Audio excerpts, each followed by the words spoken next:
Hello guys, welcome to another edition of the Fall series.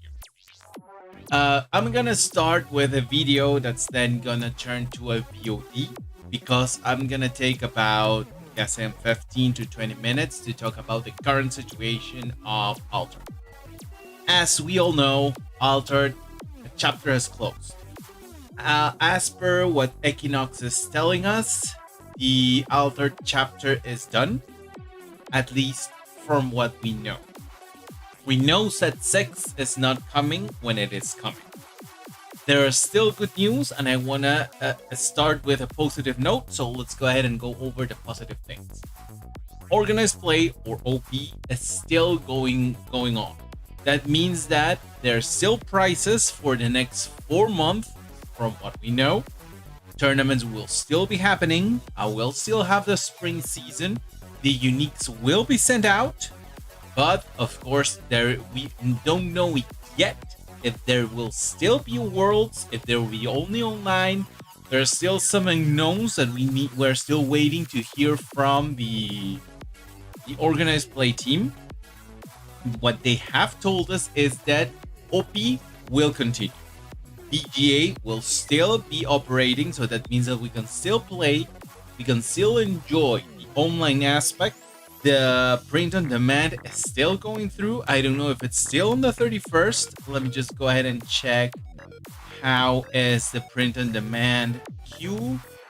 As of right now, it is at 1,727. That means that there's still 300 spots, give or take. But that is all the positive things that we have right now. Altered is on a hiatus. We don't know what will happen.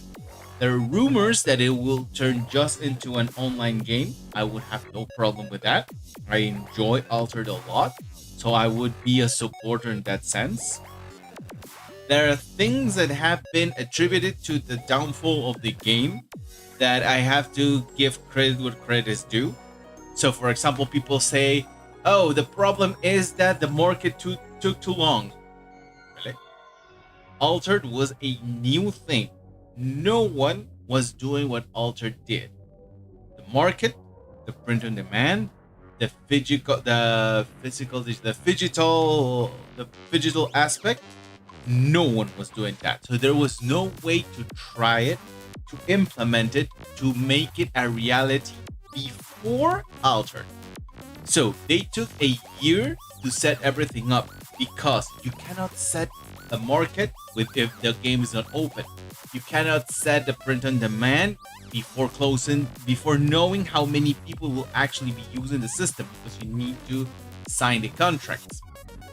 You need the other thing was the print on demand, the market. So yeah, basically the aspect of what was there. So credit where credit is due. In that sense, Equinox not only did a good game, but I think taking 1 year to have it fully functional across the world is something commendable. Especially when we are talking not using the traditional platforms that perhaps they could have used an international platform in the meanwhile. They could have used PayPal, yes, but PayPal does keep a percentage on top of the percentage that Equinox keeps, so perhaps that would have been a little bit more messy. Could be that. But there are some aspects that now I have to go into the negative things.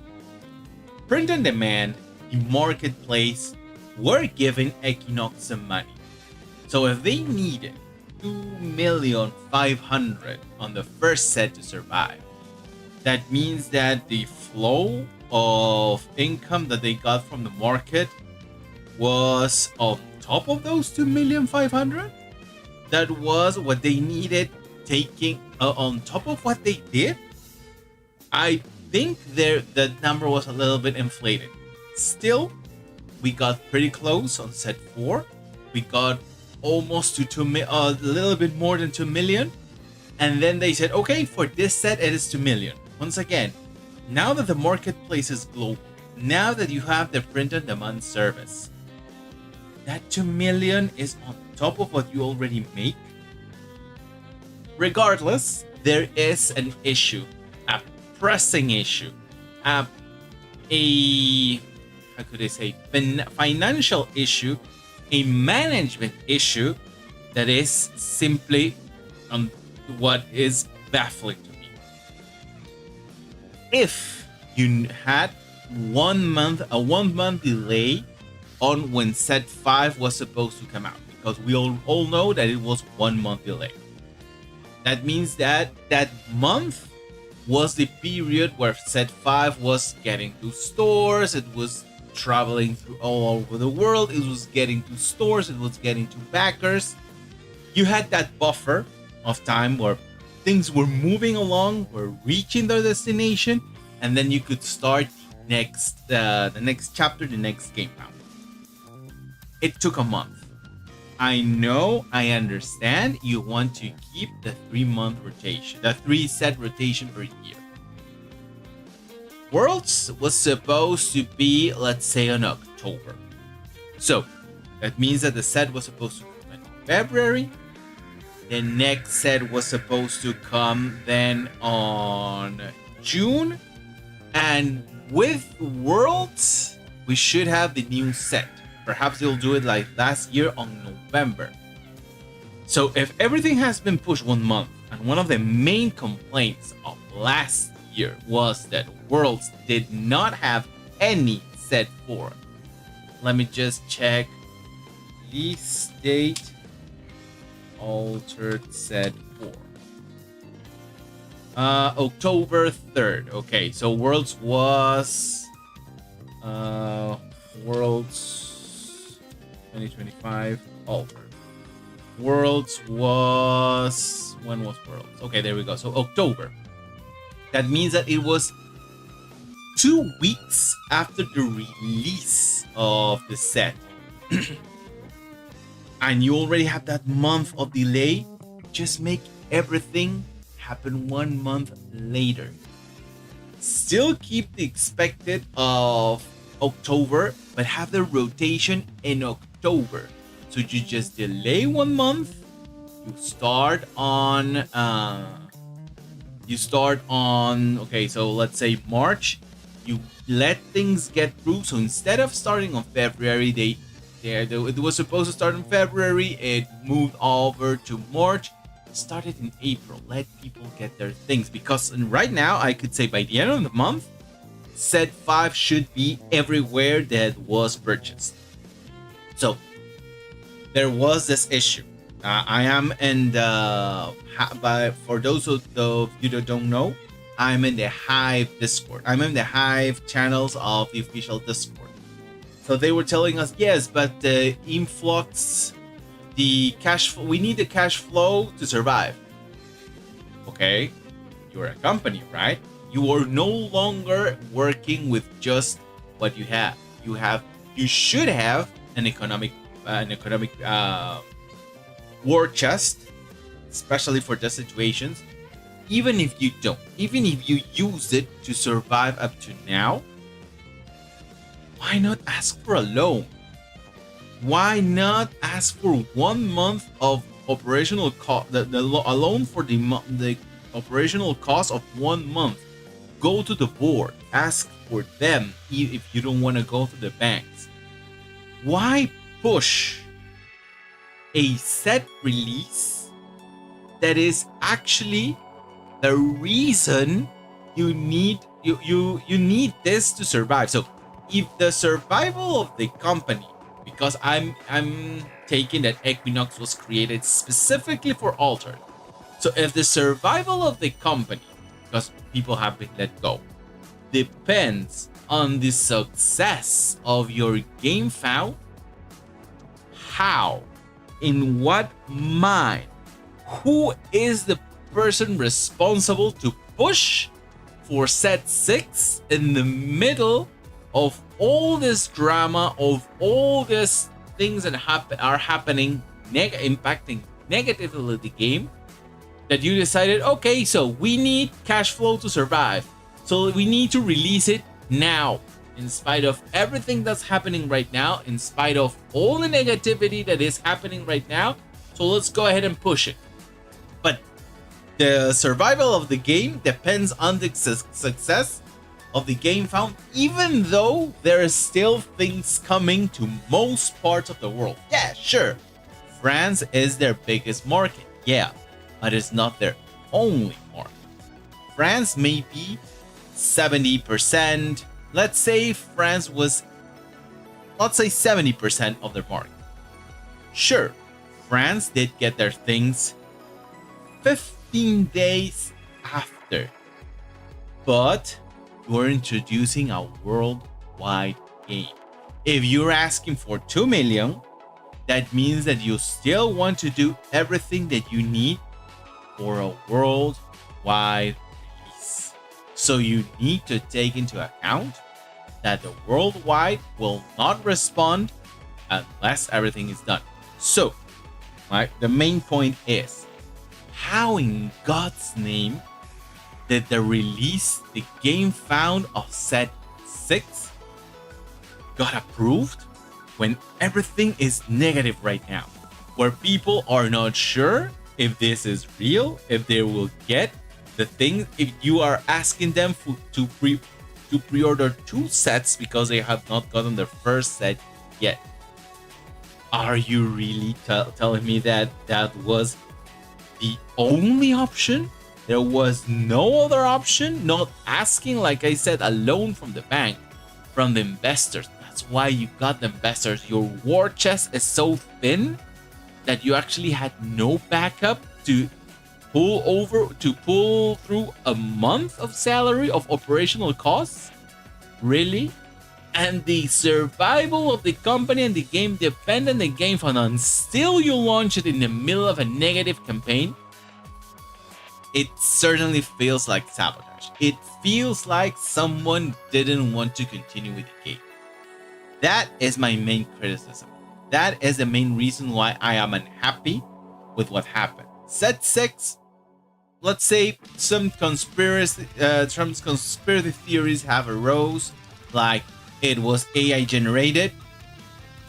Perhaps maybe some heroes don't have that feeling, didn't look that polished like others did. Perhaps that is part of what they adjusted when they took down the budget from 2 million to 2 million and a half to 2 million. It could be, but in theory they should be already working 1 or 2 sets ahead, so that the artist renditions and such should be just doing finishing touches, not doing it right now. Set 6 in theory has been completely done by the time set 5 started their pre-sale. So no, that doesn't fly with me. That doesn't make sense. I don't really think it was because of the cost that they saved. The cost that they saved were perhaps on where were they going to do worlds? Were they going to travel? Were they going to give support? Qualifiers. What were they going to allow people to get? Were they just going to give travel stipends to France? That's what I'm thinking they were going to do. We have no idea because it never came out. But it does feel like someone wanted to get rid of the project. It reminds me of Game of Thrones, when the last 2, especially the last season, the showrunners were just done with the project and they just wanted to move to something else. That's how it feels. The good thing is that the community has reacted the way they could have reacted if they gave us a chance, because that's the other issue. They said, yeah, realistically, we're not going to get there. Let me go ahead and see. So it was 1.1 million. What was the word? It's not. They didn't have the money. It was, let's say, promised. Pledged. That's a word. It was 1 million pledged. But do we know that is indeed the what was actually going to happen? Do we know for a fact that we were not going to get there? Last time they pushed for 1 more week. So yeah, we were not going to get in 3 days. But why did they push last time and they didn't push this one? By the time this announcement was out, the game fund was already closed. So I have to thank Chile for that. He noticed that the game fund was closed about 30 minutes before the announcement was made. So what gives? You were not even going to give us a chance to try to get there. That's why it feels like someone wanted to be through with the project. I'm not saying it was Regis. Not sure if he had the majority vote on just pushing forward. Perhaps it was a board of directors. Not sure how the company is structured. But what I can say is that it feels like self-sabotage. It feels like they did not give the community an opportunity to just push like they did last time. That being said, like I said, there are good things that have come from this. First of all, are the rumors that it may move into a digital. We're still waiting on more news. Like someone mentioned, it is interesting that the previous announcement 7 days ago was a print on demand evolving, and 2 days later, yeah, that's it. So in 2 days, you decided that it was not time. We were getting roots of corruption, we were getting hype, we were getting news, and suddenly, yeah, that's it. No more, nothing more. So I think someone pulled the plug. I don't want to go into the absolutely negative comments that I have seen that it was actually something negative, something shady going on. I'm just going to say someone seems to want to get out. It looks to me like someone wanted to get out of Altered, so they decided just to, okay, let's have an excuse. We did not reach the goal for set 6, so the game is canceled. That's what it sounds to me. Now, moving forward, there are 3 roads right now being talked about what could happen. 4, let's say 4. Route 1. Someone takes over Altered. So route 1 is completely digital. We just move into a digital game. The game remains as is. There are no new sets coming. What we have is what we get, and that's it. And we continue playing on BGA. No more patches, no more anything. That is a sort of frozen game scenario. This could be if Altered was just a board game, which it is not. We still need to know if we would still be able to sell cards digitally. Will the marketplace still be there? Will we still have print on demand for those who want to play in person? Some questions to be answered. Second round. The game continues in a hiatus just digitally right now, hoping for someone to take over the IP. This happened to Magic when it got extremely big, when it got too big for them to handle. This was the 90s, so it was a new territory for trading card games. That is not what's happening right now. There are interests on people, from what I've heard, there are investors interested in rescuing the game. So there is a way forward. Altered could still survive, not with Equinox anymore. Someone else could take the game. That is a route. Not sure if they will return to a working with a distributor. Perhaps they will. Perhaps they will continue with the direct line. I think that the tendency in the world is to reduce the steps, but the game found, I don't know. I don't think the game found was a problem. I think the problem was the moment that they pushed for set 6. I think it was a bad time. Third option, the community turns this into a living card game. We, the community, and I am part of the community that is working on it right now. Equinox knows that there is a community that wants to keep the game alive. We come together. We develop an initiative, perhaps in TCG Arena. We pay a fee for it to be keep being developed in VGA. Vincent is on that initiative, so the community takes it. We keep this game alive. And the fourth possibility is the most dire. Yeah, so Equinox does not want to continue, does not want to sell the AP, does not want anything to go with it, and it just closed down. Like I said, there is still light at the end of the road. We still are waiting for some of the promises that Regis told us that he wants to. We are still waiting for some of news from Regis and from the organized play team about what is going to happen. If it's going to be at least 4 months, if it's going to never going to happen. So we're still waiting, but the community has answered. That tells me that they could have answered as well if we would have had, if they would have given us a chance to respond, because the numbers were, it looked like the numbers were not there. So give the community the chance to prove that the numbers are there. They did not give us a chance. They just decided to close down the game.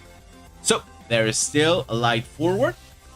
And regarding the channel itself, let me go ahead and tell you that the spring series will continue as long as OP is supported.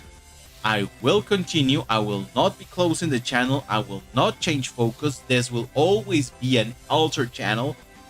Even if everything closes down, it will just be a staple, a timestamp of how the game was while this channel was alive. I'm still going to be doing the turn-based tournaments, still going to be doing that. Let me just go ahead and see how are things moving for this next edition. That is right over here.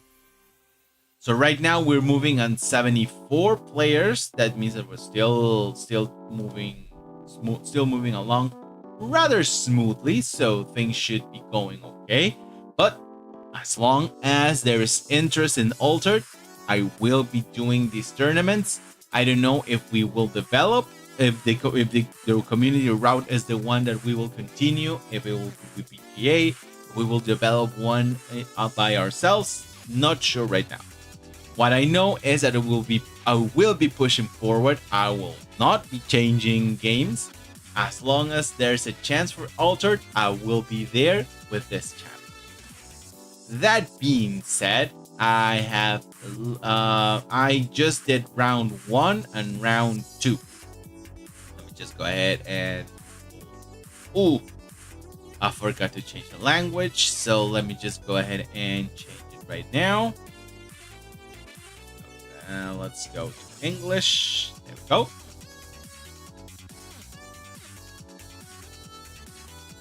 There we go. So let me just go ahead and go to spring. There we go. So the overview. There we go. So this is everything that has happened. Set step 3, 4, 5, 6, 7, and some of 8 have finished. But since 8 has not finished yet, I am not going to be touching step 8 or round 8. We're gonna have the top 2 tables from 3, 4, 5, 6, and 7. But before we go that route, let me just go ahead and go back. And we're going to choose a random. Let me go back. Doesn't let me go back. Okay, so let's go. Minimum is going to be 10. Maximum is going to be 68 and 10 columns. Let's go again. Oh, sorry. Okay. So we're gonna see player number 30 in a match that he has completed. So let's go here to 30. KM Judy, you have been chosen. Let's go the latest one, and then we'll go back. Not step 8. Let's go to step 7. Quetz has, this is a finished game, so we're going to be able to watch it. Just go ahead and close down the other tabs. So we're gonna have KMP Judy's point of view here, his deck over here, and Quet's deck over here. Okay, so let's go ahead and check Quet's deck out. This is Sierra Oddball, and something has happened. Is it at one? Yeah, it is at 100%. I don't remember this being this zoomed in. Let me see if there's something that I did. Yeah, I remember it being more like that. Or I could see the jellyfish and it didn't affect. Yeah, so it was something like this. I don't know why it was so zoomed in. So the deck is Oprah. This is on Sierra, an oddball deck. The unique is the Ogun. When a robot joins your expedition, if you control a token, robots you control other than me gain 1 boost. Ouroboros Inkasu. When a robot joins your expedition, if you control a token, you may return a card from the reserve to your hand. Interesting. This is something that was almost. This feels like a deck that was built for Traced, with at least with the bug fix. Foundry Engineer. The next permanent you place after it costs 2 less. That is from hand. And when it joins the expeditions, you may return a card from your reserve to your hand. So lots of cycling. I'm guessing that he has the mechanical training, so that's what he wants basically to cycle. Because Avalanche has fleeting, Puffs has fleeting, perhaps Frozen Delivery, but I think it's more. Oh, he also has the common hook, so I'm guessing what he's trying to do is cycle the mechanical trains. So with that, let's go ahead and move on to Quets. Like I said, this should here. Yeah, I think that was it because I remember seeing all the things on just one line. This is a Taja. Yeah, I think this was the. Oh, what is this? Why are you so big? There we go. Okay, so let's go ahead and see the uniques. This is a Nari. When a character you control gain 1 more boost. This is an anchor loop. No festival right now. We have the Mowgli. When it joins the expedition, if you control 4 more boosted characters, once again gives anchored. The Gargoyle, if an opponent controls 3 characters or more, target expedition ascend. So that means that you use this as an as a finisher for the move.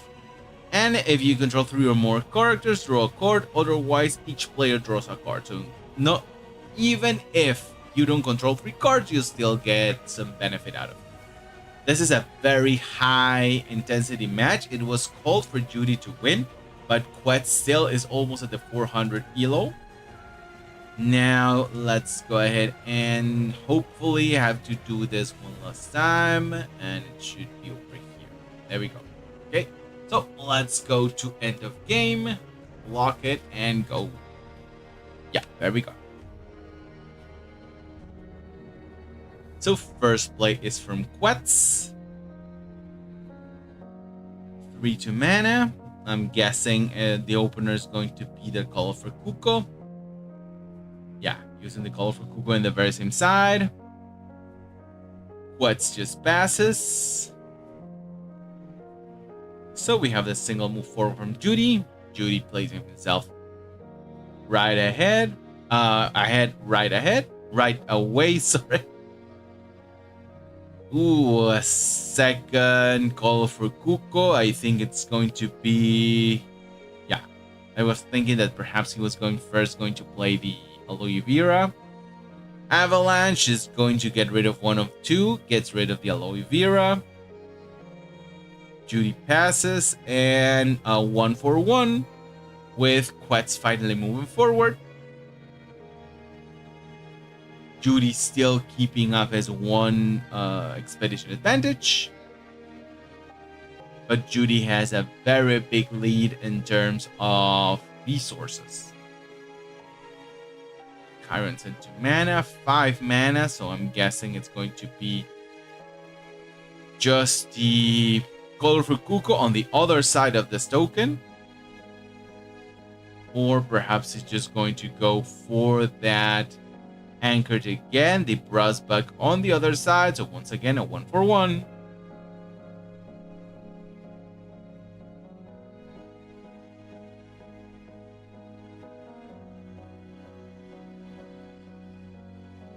I'm guessing the Kuko is going to be played on the hero side.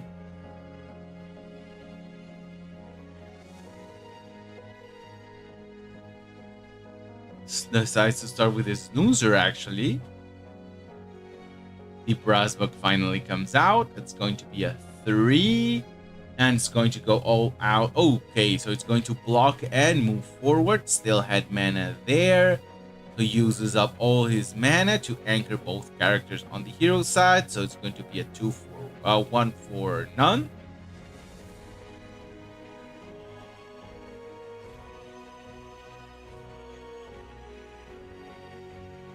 So Judy is able to place himself ahead. 2 expeditions now. Brasbach defying the very same side, but the sneezer is going to grow. It goes up to 6. It is moving forward, but is still being able to be blocked. Going to get rid of the Brasbach, obviously. The Opera House for 2. The colorful Kuko just to block it right now. The Opera does give the hook, so he can move the snoozer, most likely. No, actually, he moved one of his own Brasbachs to the other side. So he can push forward, going to draw a card.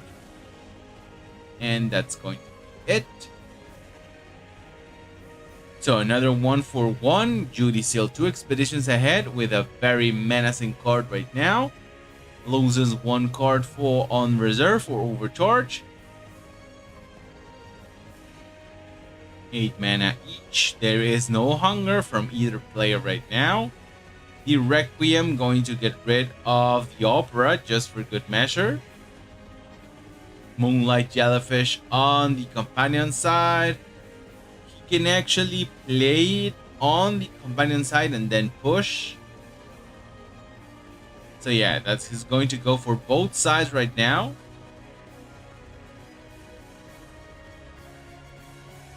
Which one? Okay, the one on the other side. Still in a 7 with anchored. He plays Jellyfish on the other side. No more play for Judy. Mechanical training. That means it's going to get 1. Yep. Going to get rid of... still going to be missing. Yeah, not going to be able to get it. Oh, he moves it over. Okay. He moves it over, so he is trying to recover. Indeed, he moves forward, so all the Brasbachs go away.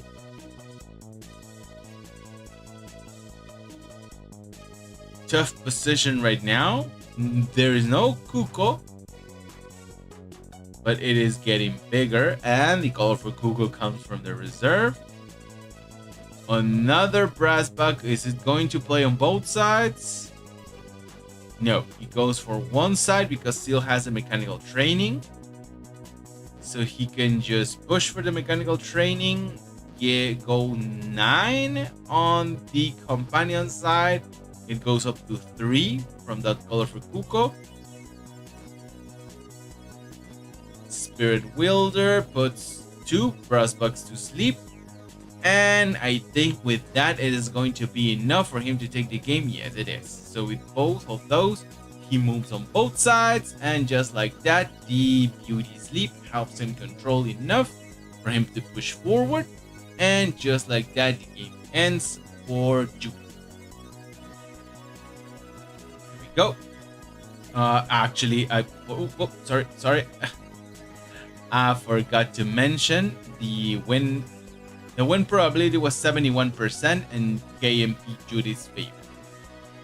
Okay, now we're going to have Judy. Thank you very much.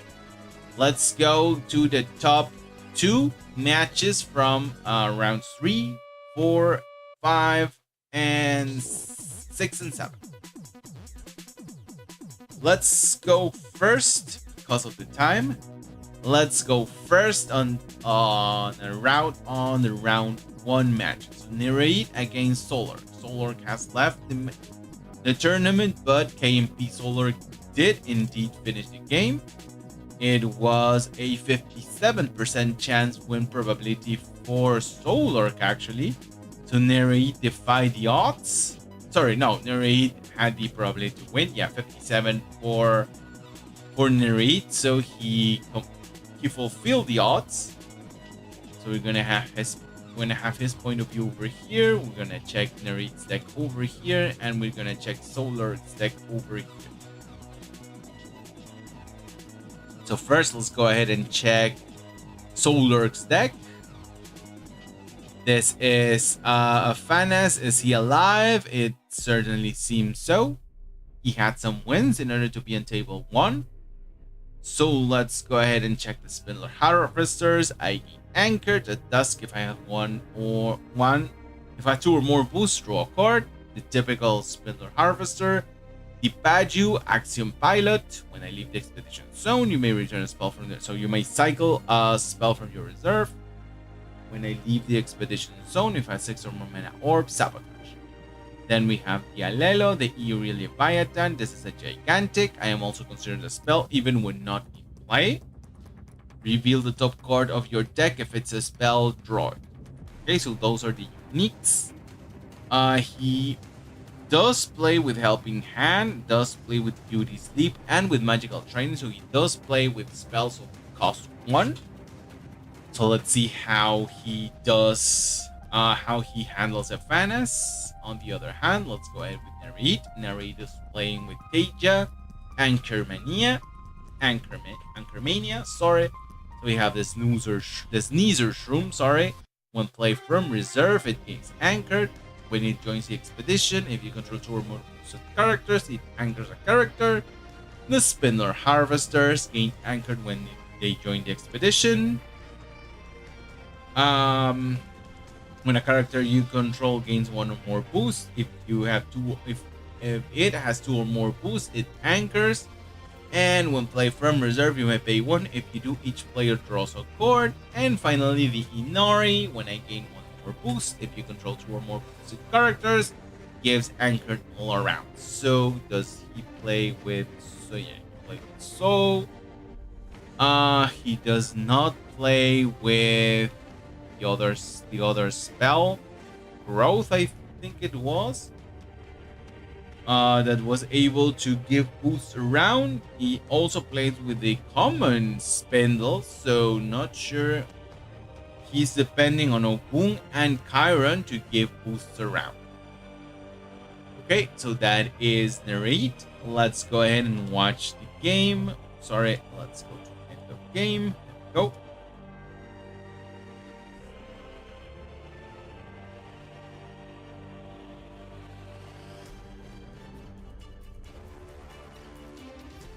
Okay, so I'm guessing it's going to be Muna Druid from Nereit. There we go. Yep. Studious Disciple. Nothing else to be played. Just uses a 1 in order to do a 1/1.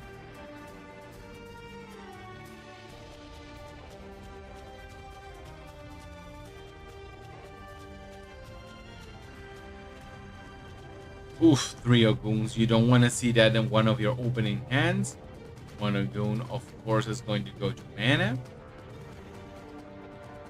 Sabotage the Muna Druid, but he can just go ahead and play. He will nonetheless be. He was forcing the opponent to play something else. Signet to draw a card and give a boost. Still not going to be able to block. 1/1 once again. But this Aloe Vera is now on water, so exactly what he wants to be. And we have a colorful Kuko. It's not going to be boosted by the Ogun, but it can be, the Ogun can boost the Aloe Vera. Okay, there we go. So he decides not to play anything else. Again, the 1/1. Solar going to overcharge as a reserve. Going to lose one card. Loses a Signet. That's what I was thinking. He was going to lose as well.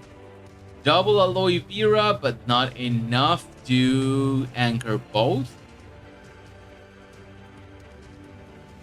Just place the Aloe Vera on the other side. There we go with the boost.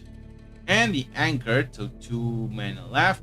Off you go to get rid of the Aloe Vera. So perhaps he's going to play an Ogun just to move on the other side. There we go. Yep. So once again, a 1/1.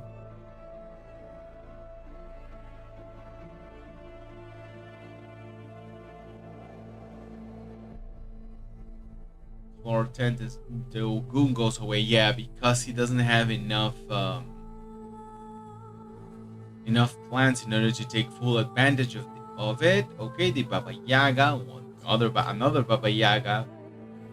The Aloe Vera being anchored, so that means that most likely he's going to push with the Ogun. No, just going to leave a character anchored right there.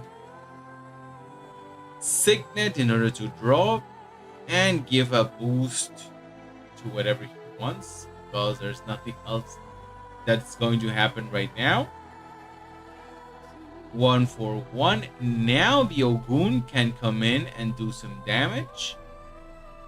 First player is Solar, so he may want to sabotage first. We have this but have not seen the uniques yet. The third Aloe Vera is sent to mana. There we go, the first unique. Tooth Fairy to sabotage the unique, I'm guessing. Yeah, he going to play Pseudo after you. Lost in the Woods. He can get rid of characters with that.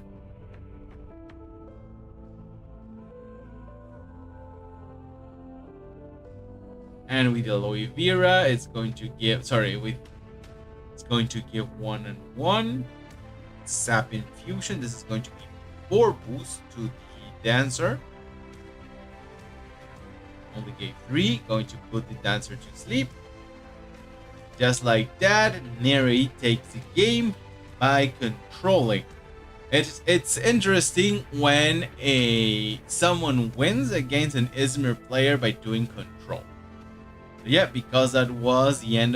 They were almost touching right there. It was enough for him to move forward and just like that take the game. So that was round 3.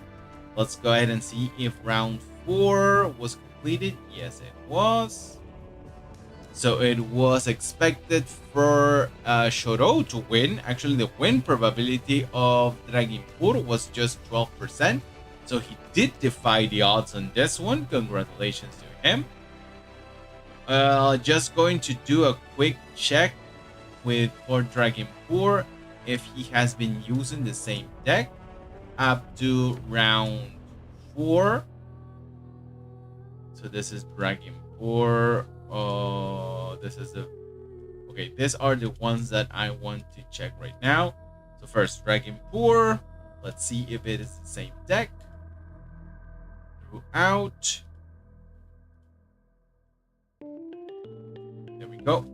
So Draginpur used Arn Soul,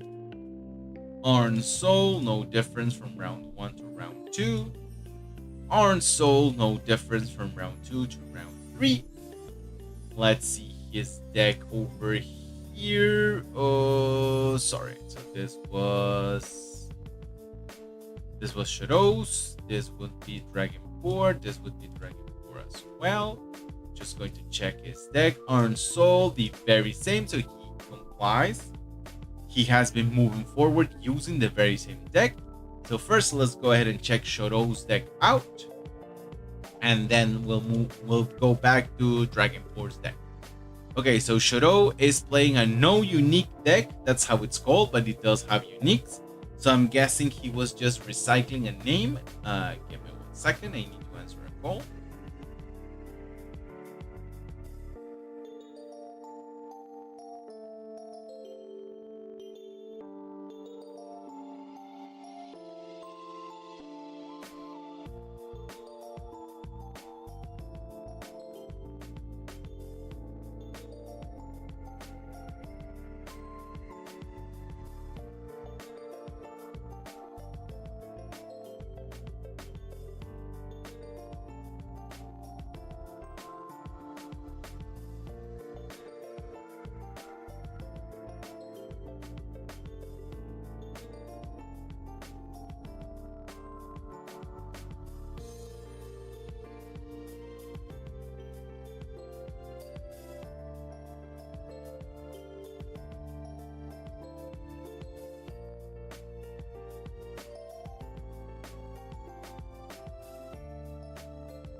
Okay, so sorry guys, I had to take that call.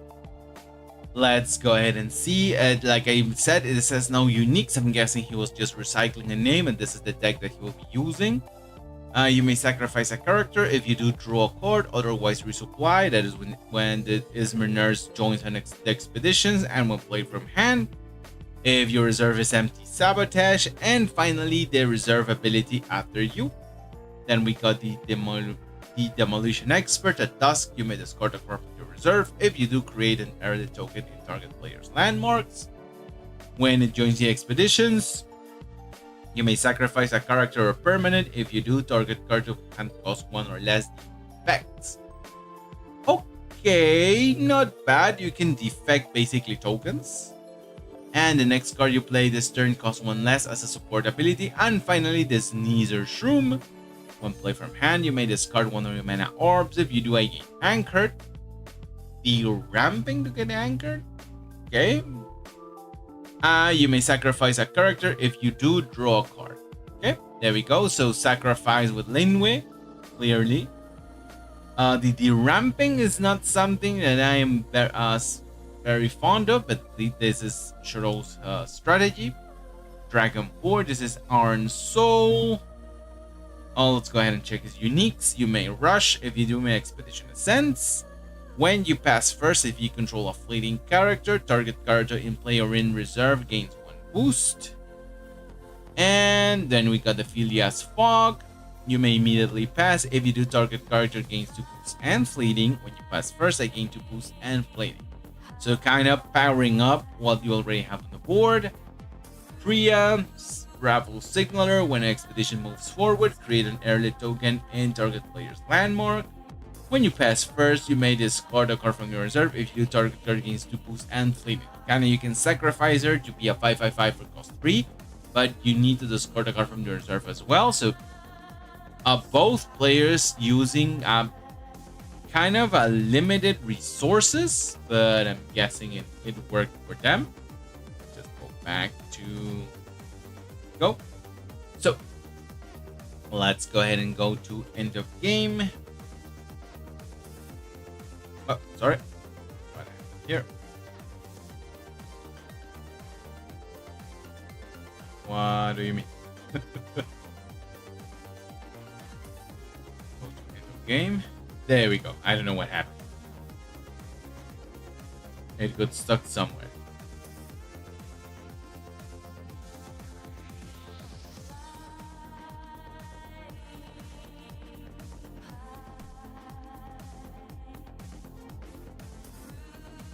Okay, just draws with the Ispa and does rushes in order to try to push on both sides, and it is enough to block right now. Dragon 4 passes first.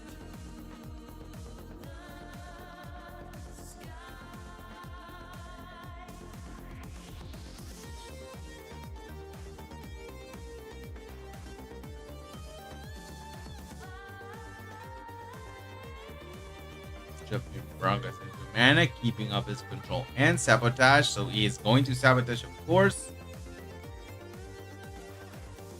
forcing Shiro to play cards from hand. This is going to cost him 1. Marie Curie, that's going to sacrifice herself. No, actually sacrifices on the other side in order to be a 1/1. We're almost at the soul. At the Halua presence. He can sabotage again. However, first is going to go. It's going to be Shiro's turn. Yeah, I was guessing the Ultron was going to be the one pushed away. Indeed, she gains fleeting, but it was actually reserved. The Duel of Fates in order to take away the Marie Curie. And just like that, Dragon 4 pulls ahead. Just by playing 1 card. No ramping, by the way. But Shiro actually now has the resource advantage.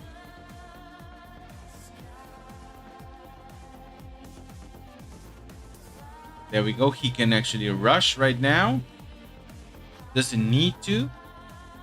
Just going to push with the Tracer on the other side. Going to get rid of the Tracer, of course. And Halua comes out.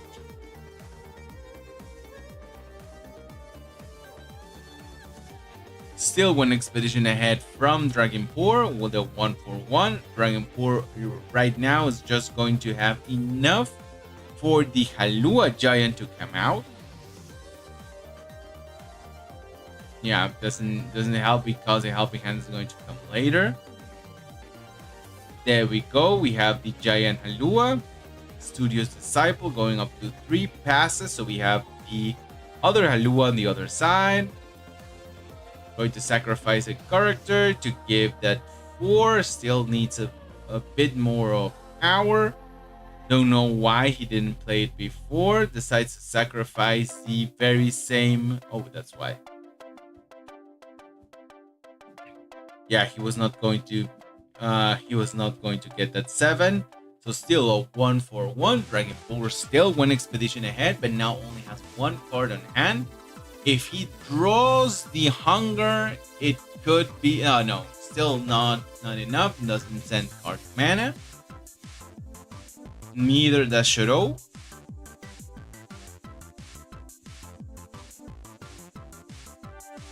Rushes on the other side to get ascended. The Moth that's going to sacrifice a token to get 1. Gets 2 boosts on the other side. The Halua comes out. This is going to be a giant with 3. So pushing on both sides. Gets a token in.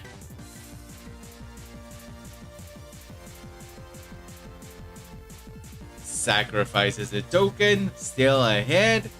Going to sacrifice in order to get another Moth. In order to be able to move forward on one side. So we are drawn right now.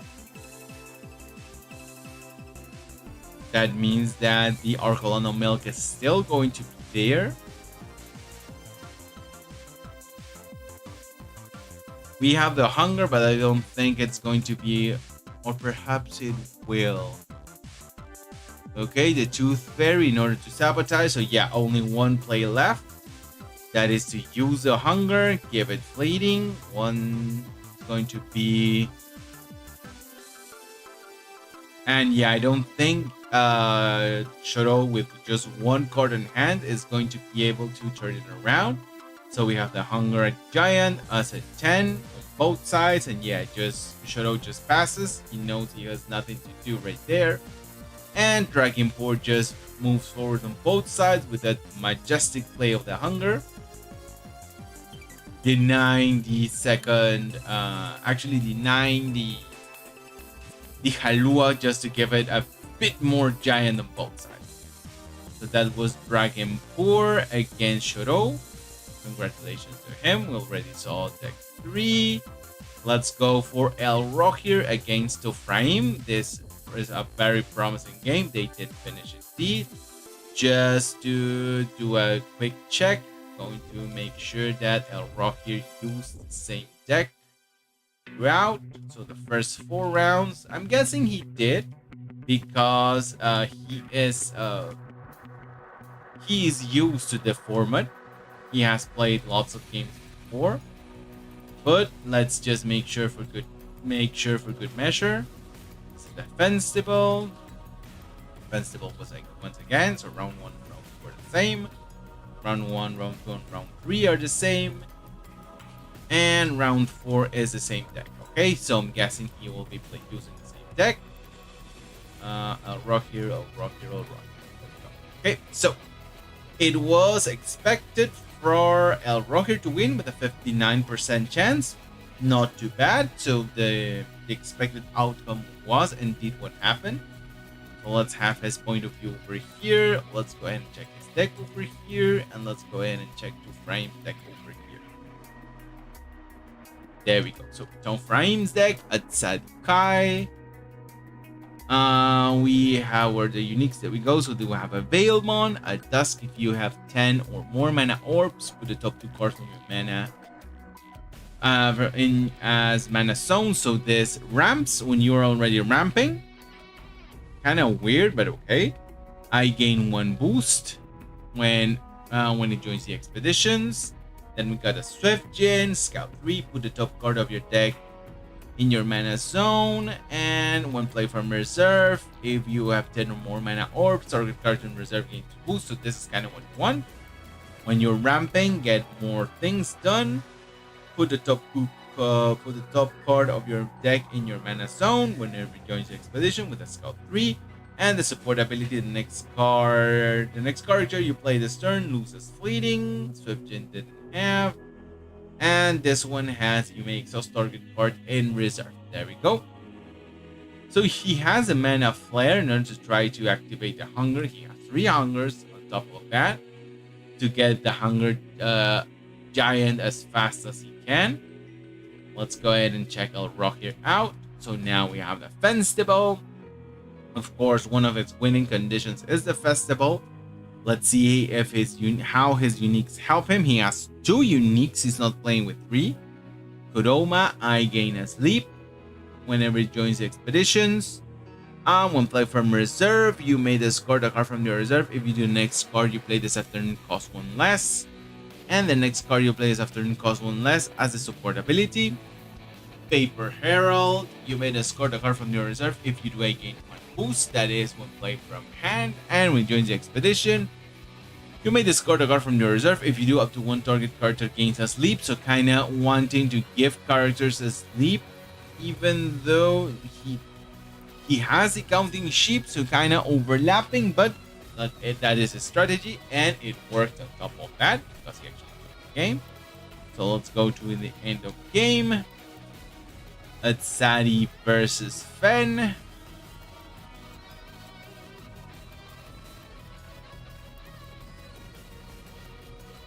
Opener for to frame. Swift Gen for 3. That's going to go right away to mana. And that means that the rock here will be able to move forward on both sides. Most likely, no, the sides to just play the Opera House. He is able to draw a card and decides not to move forward at all. Interesting.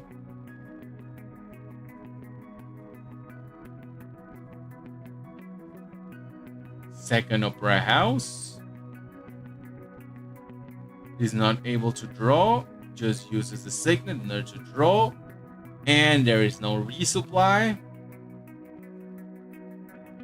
Bravo Signet to ramp, just to ramp 1. The Opera House, so once again, a rock here trying to get things moving. He does not get to draw again. So going to get the 3rd Martingale on hand. Probably going to near. He cannot send a different thing to mana. The Swift Gen for 6, so it is a top card. He draws a card because of his cost and ramps up. Not able to draw, uses no movement whatsoever up to now. He does not get the resupply. Passes. He's not able to draw either, so not getting his spells. Just a movement from to frame finally after a lot of rounds. So what I'm guessing, a rock here wants to get control once to frame gets moving. He has gotten all of the cards that I'm guessing he doesn't want. There we go. Because it is the common opera, he's not able to draw it. Uses 3 mana to draw it right now. So I'm going to do a double move forward. He's able to draw right now. Puts a character down with Anchored and Fleeting. Draws 1 more card for good measure. That's it. So everything is going to gain Fleeting. The Shroom already had it. Still able, no, not going to be able to move. Yeah, he was not, he is able to move forward right now. Good move forward right now. We got Counting Sheep. We got Fleeting. This could be a Hunger game. He does get both cards out. Just plays a Magical Training to draw 1. It is indeed a hunger turn. He can get the sleep. Not sure if he can get the anchored, but at least he got lots of things to play with next turn. So the operas are taken away, as well as one counting sheep. It is gigantic, so it's going to do the double move.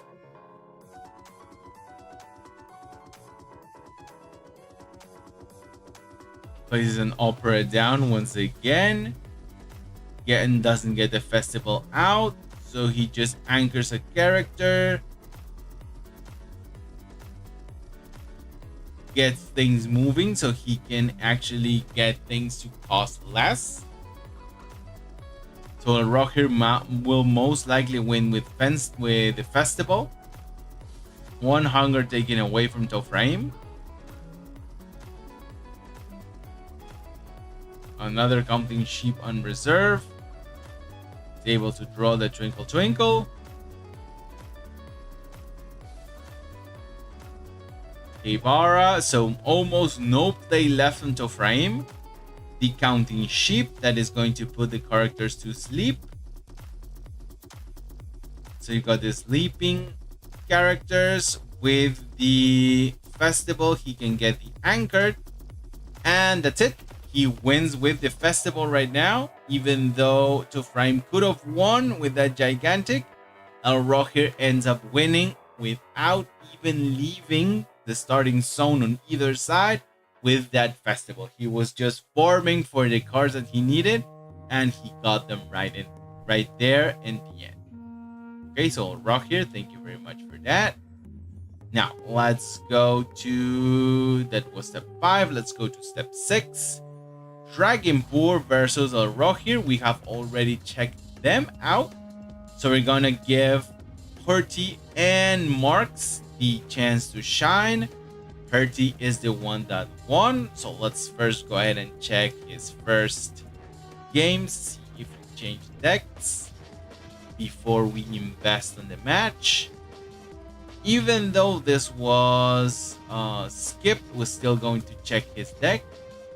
So Herty, let's hope that you use the very same deck every time. Starbuster foil, considering it has the name, I'm guessing that there was little to no chance for him making a mistake. Very same deck, round 1, round 2. Herty, round 1, round 3. There we go.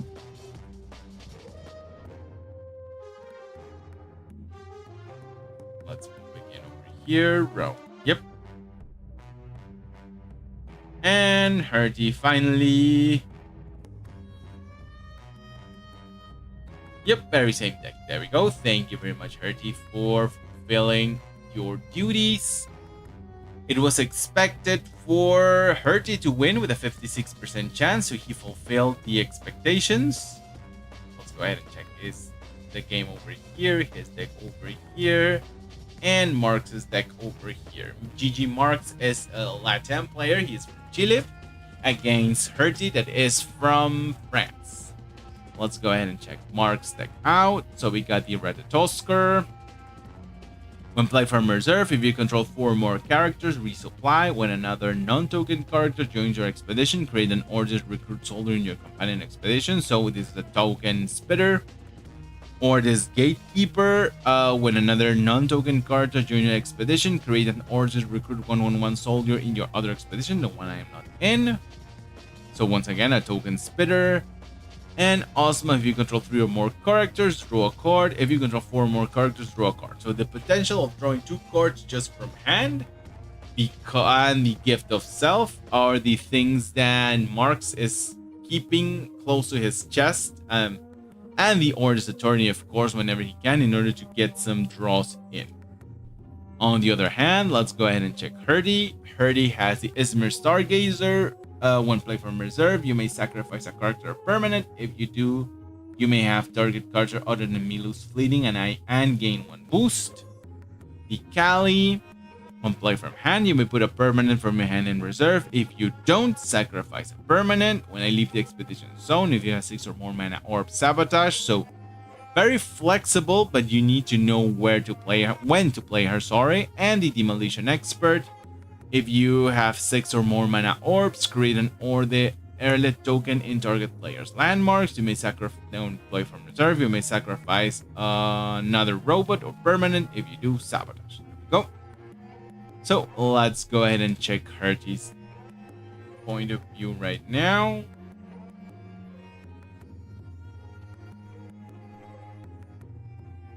Marx is going to be the first player.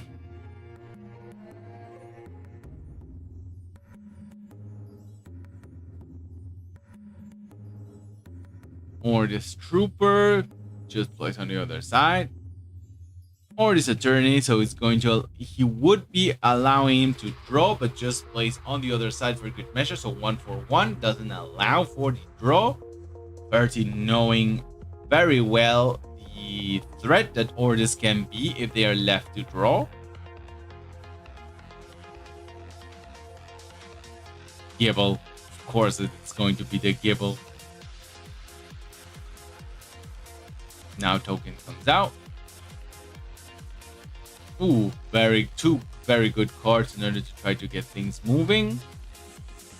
He could just use the Baju, but decides to power up himself, most likely. There we go. Yeah, 3 is very difficult. It's going to be a draw from Marx. Decides not to put out the airlet down. Keep the Baju for emergencies, perhaps. First play for Marx. Heal on Elemental. Of course, you don't need it that much. Going to exhaust once again the Salvager. Yes, exhaust the Salvager once again. Going to go with the Paju as for 3 on the other side. And if Marx decides to try and block him, just going to hook that all the way back. Get a card down. And with the Monolith Legate, he's going to sabotage. I don't think Hardy cares that much for that sabotage. 1/1 once again. Going to lose a card right now. So most likely going to get rid of... Oh, I would have thought he was going to get rid of the hook.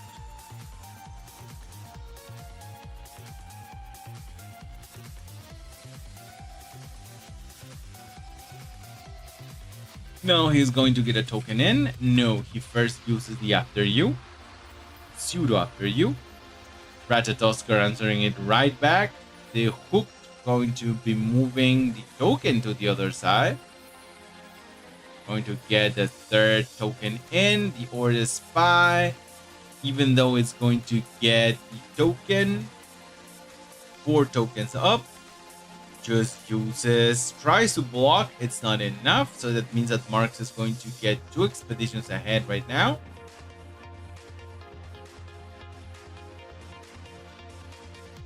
Let's see how Hardy brings it back.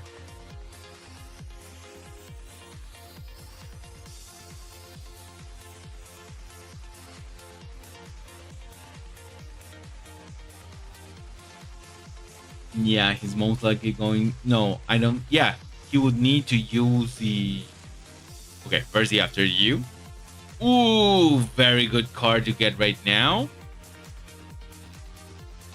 He can block with a Gibble, but decides to do a resupply. Gets a token in. Is he going to put something from his side to sleep? Yes, he is. The Amelia on the other side. Herdy has nothing left. Going to sacrifice a token to get 5. So he's moving on both sides. Still, Marx is going to be able to move 1. Yeah, because he's not blocking that either way. Decides to sacrifice himself to give a character anchored. Oh, a very good tech right there. Sacrifices himself in order to be able to push forward on both sides. Does overcharge his reserve. He's going to have to take 1 card away. The Demolition Expert.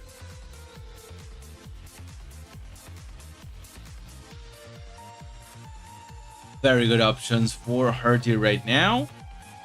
Doesn't want to keep dealing with that unique, so he pulls the trigger right away.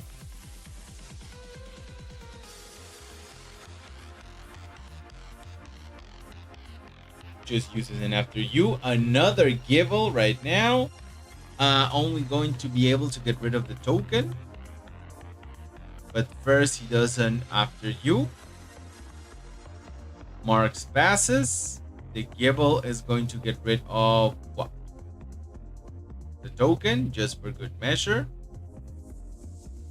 Gets one of his...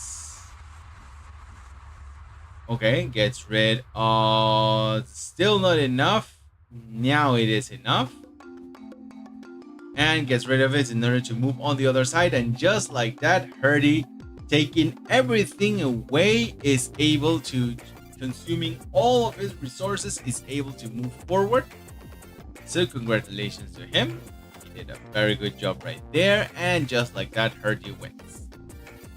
So let's go ahead and move on. Thank you very much, Herty. Let's go ahead and move on to round number 7. This is Herty once again. We just saw it here. We saw Dragon 4, but we have not seen Elsen with Morks, narrated with Shoro. So it would be Coco Card against Tenki. But what we're going to do is we're actually going to check Kurusuka, that is on table 1 and was even able to take the game from Herty, who we just saw. So that means that we're going to highlight him as the current top player, and he's even top of the tournament right now. So I definitely want to feature him. It was 57%. It was expected for Kurusuka to win. Kurusuka to win. Just like we did last time. Let's just make a quick check from Kurusuka. So this is round 7, if I'm not mistaken. Yeah, he took Herty right now. So it is this 3 right from here. This is round 1. Let's go ahead and check. Round 1, this is and Herty, right? Yeah. From Sokas. So he has been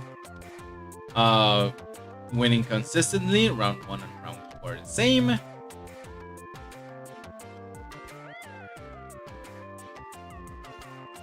Round 3, same.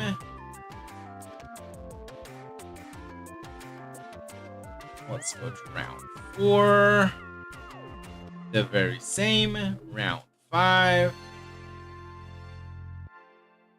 And it is the very same. So he has been taking lots of top players away.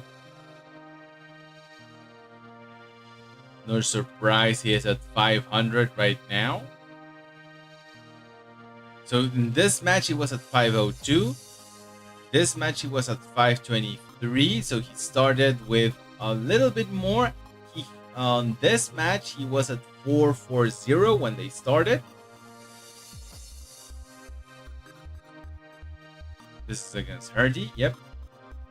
This is going to be Herty's point of view. This is going to be Sokas. And this is Kurosuka. There we go. Okay, so let's go ahead and start with Herty. We have already seen his deck, so let's just move ahead to Kurosuka. This is a Sierra Opera Mixed Moon. We have the Frog Prince. When you create a token, you may return a card from the reserve for your hand. Gian Assembly Overseer. This is when it leaves the reserve. Up to 1 target card gains fleeting. When you create a token, you may return a card from the once again cycling cards. Mowgli, when a robot joins your expedition, you may return, so once again cycling. This is a cycling deck, so most likely going to cycle perhaps their hooks. The mechanical trainings for sure. Even the Axiom Signet, he could cycle them through because the rest, perhaps the Frozen Delivery, but I don't think he wants to cycle frozen delivers. So that was Kurosoka's. Let's go ahead and move to end of game.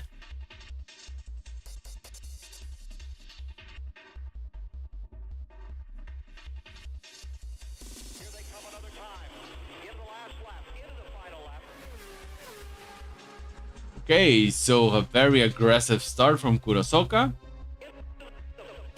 An axiom match. There we go. And going to play on the other side. The Opera House is going to be able to give him a few permanents, even if it's in reserve. So most likely going to be the Opera House next turn.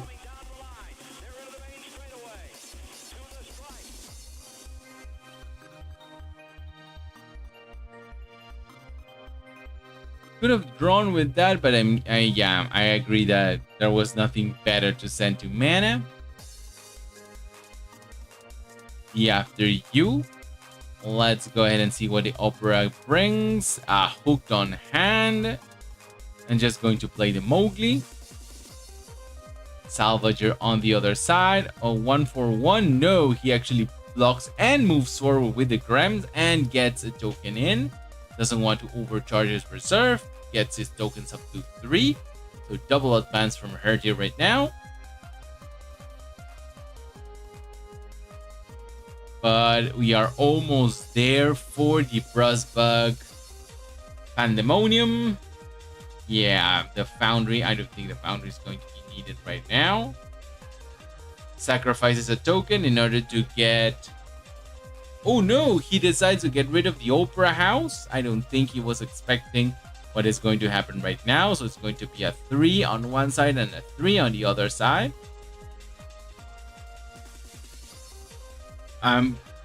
Okay, so he cannot sacrifice the quarry that easy.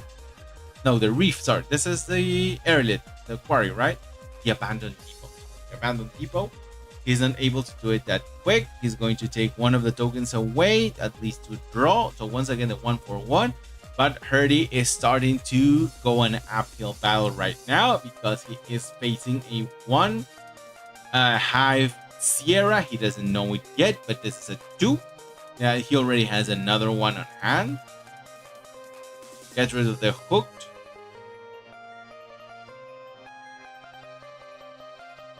Three on the companion side and just goes ahead and plays the second one right now. So that's a 4, and on the other side a 4 as well.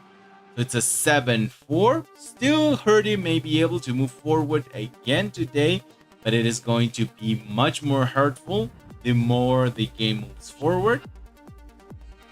Like I said, he is most likely going to be able to push forward again today. The Grems cannot take anything but the abandoned depot. He doesn't want to give him any cards to draw. So just like that, once again, the 1/1, but with a threat of 4/4 on each side. And the control that Kurosuka has on hand, I think it's going to be very tough to beat right now. Decides to get rid of Blizzard. 4/4 right now.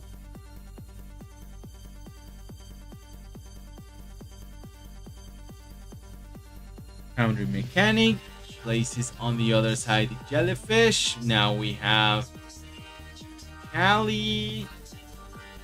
I could have sworn that if you don't sacrifice a permanent, he had no permanents to sacrifice. Pushing all on one side in order to try to move on the other side, but he just uses the hook right back to get that 6 on the other side.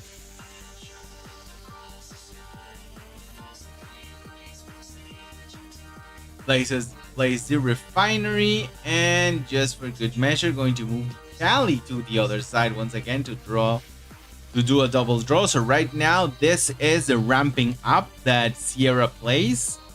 We are drawn again, but Herty has had to use lots of his resources. Loses 1 to sabotage, but Herty loses 2 cards. And we have the mechanical training on hand, as well as the abandoned depot and good control with the avalanche. So this trace is going to have a hard time doing anything right now. Just the after you with the jellyfish. Bravo's Bastion, a good card with the Gibble, going to draw a card. And because it's a 3, it's going to place on 4 on the other side. I don't think he was going to sacrifice the jellyfish quite yet. Does a resupply with the Gibble. The Gibble was a little bit expensive. Going to move the token to the other side just to draw. Most likely going to use mechanical training in order to get another token on the other side. So this is an 8 per side with 4 mana. I think this is just game. Sacrifices the jellyfish to give it 2 more boosts. Herdier right now trying to see what he can do. Going to sacrifice what? Oh no, he gets a token in. Sacrifices it to sabotage and get another in. The foundry already has 3. Going to draw with that, draws another jellyfish and just moves it on the other side to even draw more cards. The refinery is going to give 3 boosts onto the Amelia to try to push on one side, giving the Amelia the 6.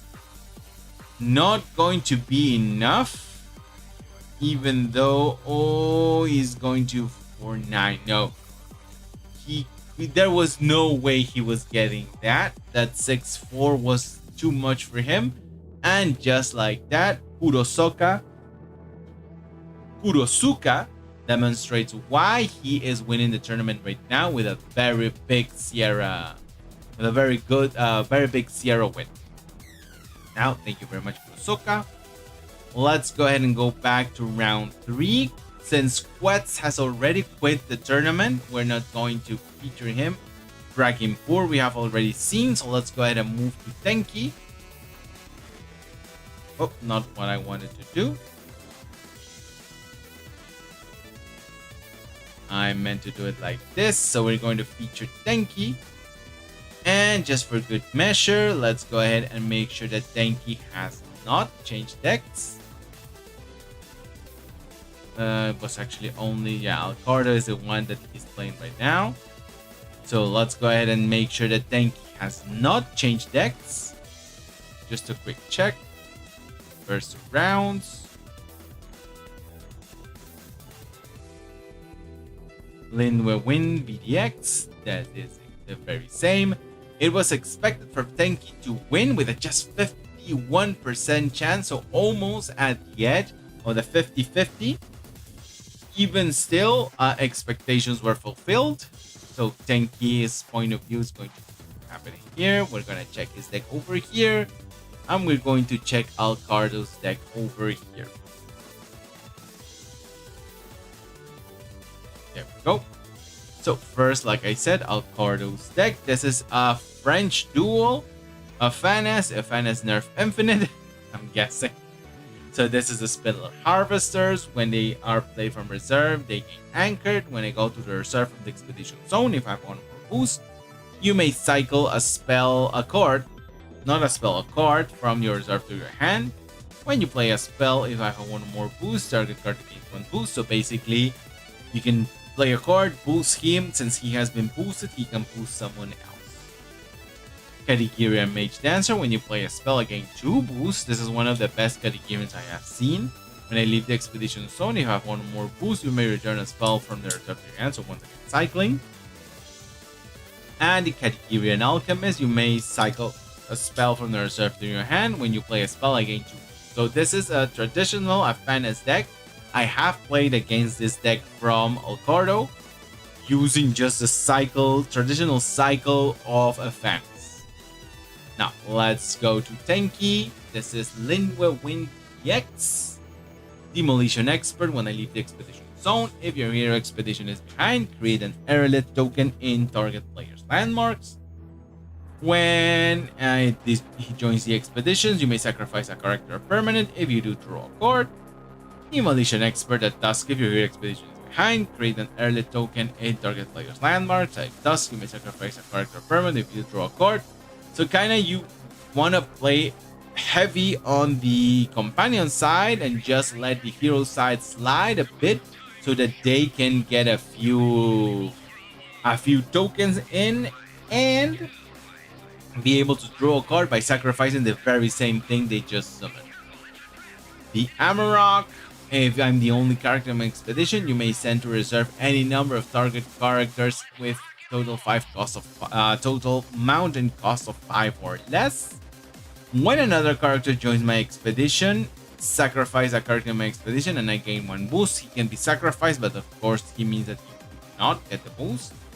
You may discard a spell from your reserve if you do create a mana moth illusion in target expedition. So Amarok can be fed. You could say expedition. You could be fed anything that appears on his expedition to power up the moth. So this is a very good deck, very good combo from Tenki. Let's go ahead and see how it played out.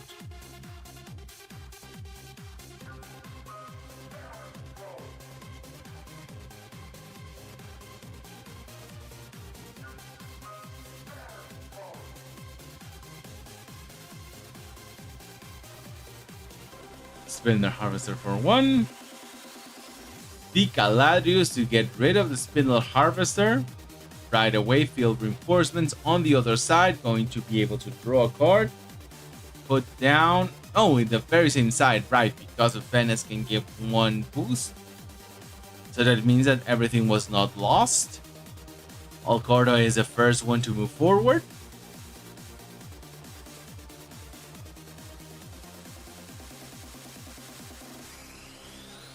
Tenki now pushes, gets rid of the Moth Breeder.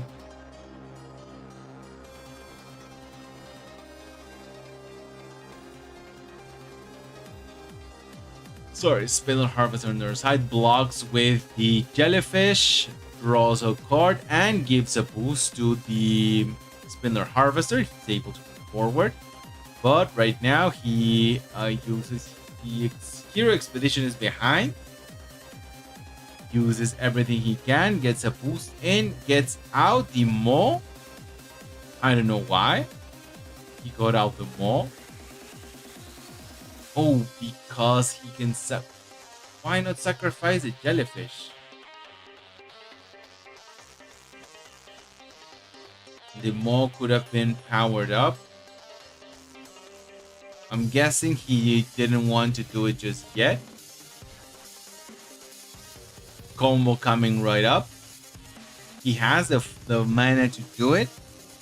So returns the Power Infusion.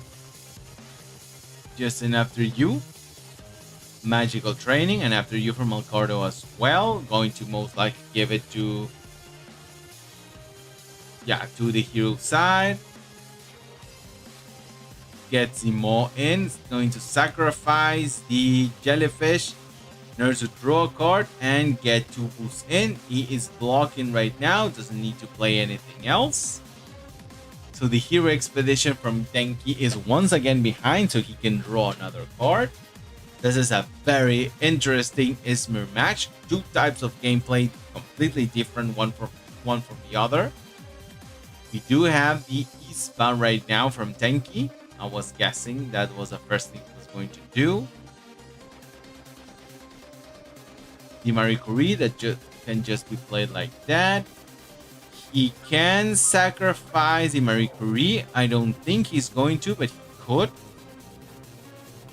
So gets the Maw out.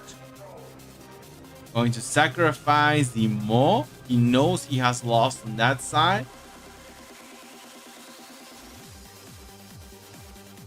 Off you go, going to get the Marie Curie. Interesting, but he can still sacrifice on the other side. Gains the boost, so that means that Alcardo is going to move 3 ahead. Going to get a token. Airlet in, going to sacrifice the Airlet in order to get the resupply. So Alcardo, double move from winning, but Tenki has actually more resources in the hand, and with a control deck, we know what that means. Doesn't need a gift of self. I think, yeah, he has enough mana right now and another gift of self in reserve.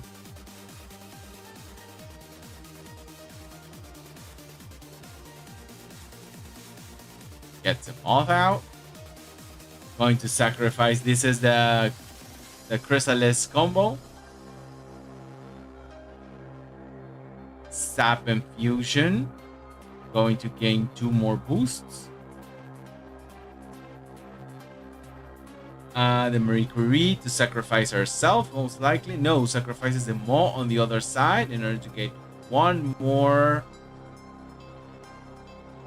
In order to get one more Moth out.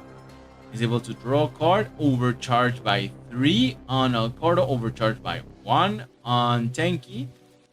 So the resources have been having kind of used heavily by both.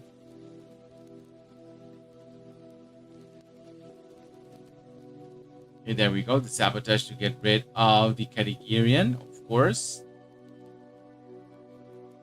Just to get a Moth in. The Moth is going to be 3. Threatening on both sides. Gets the Maw out. Going to sacrifice the Fairy in order to get a 2/2 per side.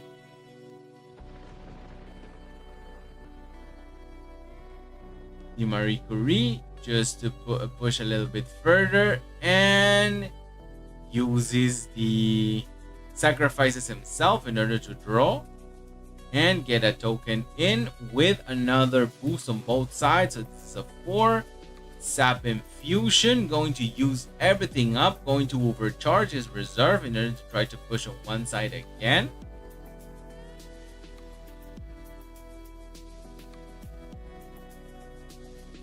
Alcardo is on winning position. However, he's going to have to sacrifice 1 card.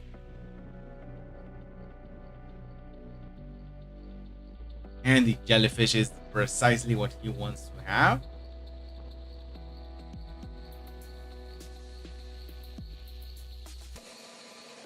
Off you go right away.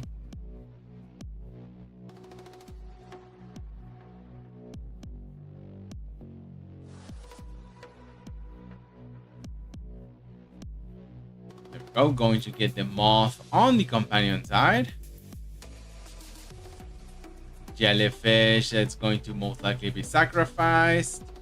Off you go. Of the Jellyfish, so not going to be able to sacrifice it that easy. However, he still has some uses left.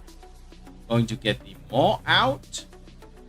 Sacrifice the Studio's Disciple in order to get 2 more boosts. Is able to block right now and still move on the hero side. Not overcharging. Alcardo has used almost all of his cards. No mana for either player. The Caladrius just isn't after you. Moth to Flame once again. Blocking right now with a 3.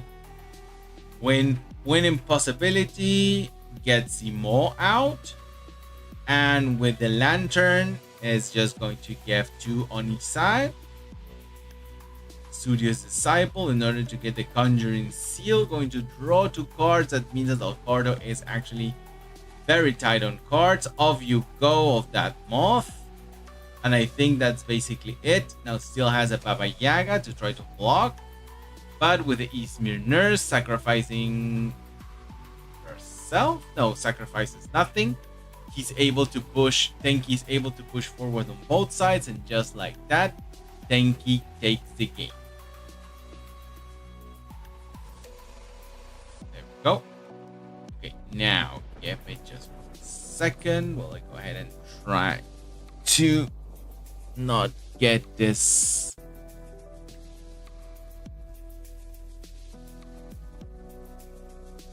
Let's hope that the music doesn't stop. It seems that it didn't. Yeah, it's still playing.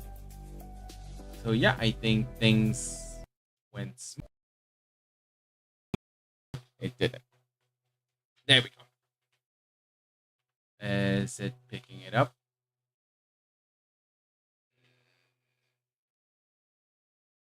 Okay, yeah, forgot about this. So let's go with speakers. And yeah, even though I am lowering, and if I lower it completely, does it go away? No, it doesn't. It keeps sounding even though I have my output muted. That was what I was afraid of. So yeah, everything is working great. Let's go now. Thank you very much. Thank you for that very good game.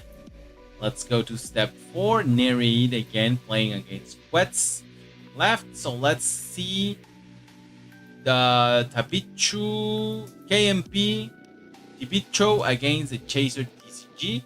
Let's go ahead once again and check that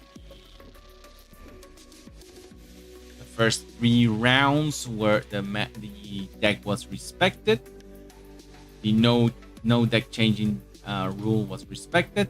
So the deck name is LOL.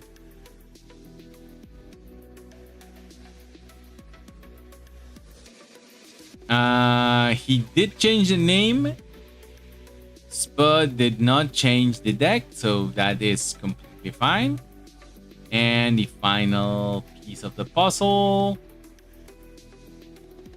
Indeed, he renamed it so that he was able to make sure which deck he was using. Okay, so this is going to be the Chaser's deck. This is going to be KMP TB2.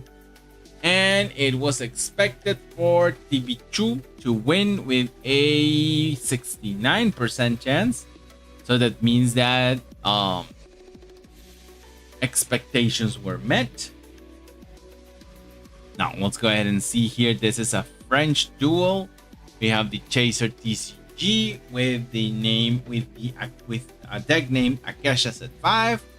We got Kadikirian Alchemist. Target opponent discards a card from their hand. You may sacrifice a character. If you do, target opponent discards a card from their hand. This is with Akasha, so sacrifices from both sides with no gain from either side other than getting rid of card in the case of the Chaser.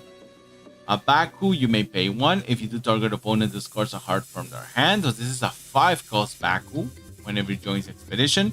Whenever it joins the Expedition, you may put a card from your hand in reserve. If you do, target opponent discards a card from their hand. It's a double discard Baku, costing 5, but a double discard nonetheless. We have the Winged Monkey. You may discard a card from your reserve. If you do, target opponent discards a card from their hand. And when played from hand, target opponent discards a card from their hand. So this is a discard deck. He's still using the discard deck. Discarding in this case 2 cards, and can sacrifice. You can make your opponent discard up to 6. Well, this is 2. This is from anywhere, so it would be 4, 6, and this is from hand. So 8 cards can be sacrificed. There's the potential of 8 cards being discarded from the opponent. Now let's go to Tibu. I'm gonna call him Tibu just to save a little bit of time. The Spindler Harvesters. When played from reserve, I gain Anchor. That does give a one more boost. You may cycle a card from your reserve. Ordis Cadets. When played from hand, create an Ordis Recruit 1/1/1 in my Expedition. When played from reserve, you may return a card from the reserve to your hand. Cycle a card from the reserve. Muna Caregiver. When I go to reserve from the Expedition Zone, you may cycle a card from your reserve. At dusk, if I have 2 or more boost, you may cycle a card other than me from the reserve to hand. And the support ability, it can anchor a card with cost 3 or less. No Hunger from Tibochu. I think Chaser did not have Hunger either. So it's interesting to see some players still not, some players resist the temptation of using Hunger.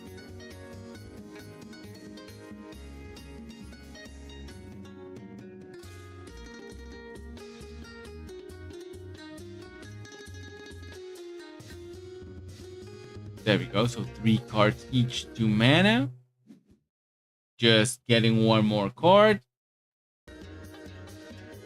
As well from the Chaser. Probably going to play something on the other side. There we go. Ooh, plays Rage. Decides to get rid of the card before playing something else. No, he doesn't play anything else. So he just, okay, you're going to have the advance, but you're going to lose that card next turn, hurting Afanas a little bit. Spindlers are placed on mana. So, and after you, the Spindler, the traditional Spindle, a draw from the Chaser, showing up that he can actually draw something that Afanas is not able to do that easily. And there's just one mana left, so just plays his Spindle. Right now, it is being anchored, so I don't think that was a good idea from the Chaser. Double 2 expedition advantage from Tibuchu. Gets rid of the magical training. Not that many resources won by the Chaser. They are in equal conditions, even though he has drawn twice. Conjuring Seal right now draws 2 more cards, just 2 mana left. Magical training to draw a card, and it goes right away. Is it going to use a rage? Yes, it is. It's going to use a rage once again to boost up the Karigirian Mage Dancer, but he did have the helping hand on hand. But that is going to be used to save the Spindle and to give both characters a boost. A double advance again from Tibu. The Chaser just doing what he can. Double draw from Tibu. So the discard strategy from the Chaser has not been working at all. At least he has not gotten cards to discard. Let's see if that changes a little bit right now. The Chaser sends the after you. The Spindler right now going to have that anchored again. Organ Imperative to block and sabotage. Goes on the other side with just 1 token. Metamorphosis to change the unique. No, actually decides to get rid of the Spindle right away. It's going to be another double advance from Tibochu. He's going to be placing himself on winning position right now. Going to overcharge his reserve. Yes. But the Chaser has been trying to use all of the tricks that he has. He has not been able to move at all this game. Let's see if he can at least move something towards the end. Just 2 characters from Tibochu. He may not be able to move forward right now. Pushes right there. Organ on the other side. The Baba Yaga to block with 2. No more cards. And the Chaser just passes and concedes the game. I'm guessing he did not have anything else to block. He could have, though. No, it was very difficult. He would have needed to use one as both of you go. Of course, he didn't know that there were no more characters from Tibuchu. And just like that, Tibu takes the game. I'm curious about how the Chaser was doing. So he won. And he won his first 3 games, and then it was alternated between wins and losses. So thank you very much for that, and we will have time for one more game. So that will be step 5. We already saw Kurokasa, we saw Rock here, Hurty, Mercs, and Nereid. It could be for Scipio, but Scipio didn't win. So we're gonna go to table round 6.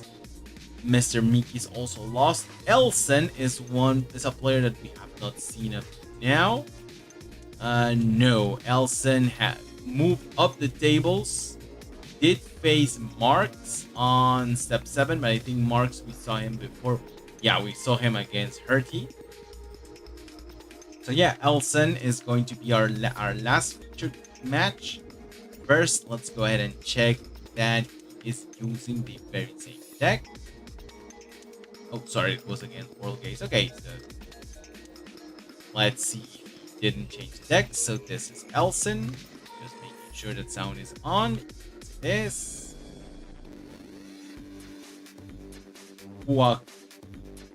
Kaukarikoter. Okay. A very interesting name. This is Elson, right? Yeah, Elson, a French player. third, the very same deck, round 1, round 2, round 3, just to make sure. Kokuriko third, very same deck. Elson right now. Kokuriko third again. Yep.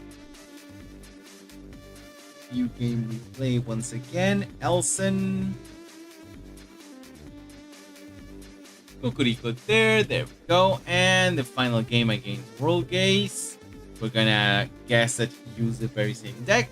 So it was expected from Elson to win with a 59% chance. Let's go ahead and check his point of view over here. We're gonna have this deck over here and World Gaze's deck over here. World Gaze is a Singaporean player. Elson already saw that was a French player. World Gaze actually qualified for the first tournament that I was able to qualify players for the qualifier. He was not able to push a little more forward to the top 32 or top 16. I don't remember if it was top 16 or top 32, but at least he did give it his all. I know he gave it his all, so congratulations, World Gaze, for qualifying. This time you were facing Elson, so let's see what did you bring this time. This is a Fenstable, another Fenstable. A unique Martingale, a Duskwhirl die on a 4+, draw a card on 1, 2, 3 resupply. Mountain Guide, on play from hand. If I'm the only character in my expedition, draw a card. And Ouroboros Trickster, when I leave the expedition zone, roll a die on a 4+, draw a card on 1, 2, 3 resupply. So you actually want to have the draw. When play from reserve, you may discard a card from your reserve. If you do, you may return a spell from the reserve. You may cycle a spell from the reserve to your hand. Does have the County Sheep that has a Lyre Festival. Let's see how he tried to win this one. We have Elson right now, so this is the Kokuriko third. Sneezer Shroom, you may put a card from your hand in reserve. If you do, I gain Anchored. When play from reserve, up to 1 target card to gain Slating. Second Loser Shroom, I gain Anchor directly when it joins the expedition zone. When it joins the expedition zones, you may put a card from your hand in reserve. If you do, each player draws a card. And finally, the Kill Elemental. When play from hand, you may put a card from your hand in reserve. When it joins the expeditions, you may put a card from your hand in reserve. If you do, resupply. So this is the deck. So let's go ahead and see. Let's go to end of game.